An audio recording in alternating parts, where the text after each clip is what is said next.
In this video, we're going to look at how to refresh your screen. For whatever reason, all of a sudden you might find your mic and camera aren't working. The simplest way to fix this is to refresh your screen. This can be done one of two ways. At the top of your screen in the address bar, you will see a curved arrow. Click on this to refresh your screen. The second way is to do a hard refresh. If you are working on a PC, this is done with Ctrl-Shift-R. On a Mac, it's Command-Shift-R.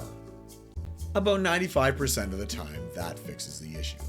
If you are still having problems, there is a Need Help button in the bottom left corner of your screen, or there may be live tech support at your event who can help you right away, which you can inquire about using the chat feature. These simple steps should get you back on the screen and networking once again. Thank you for watching, and we hope you enjoy your event.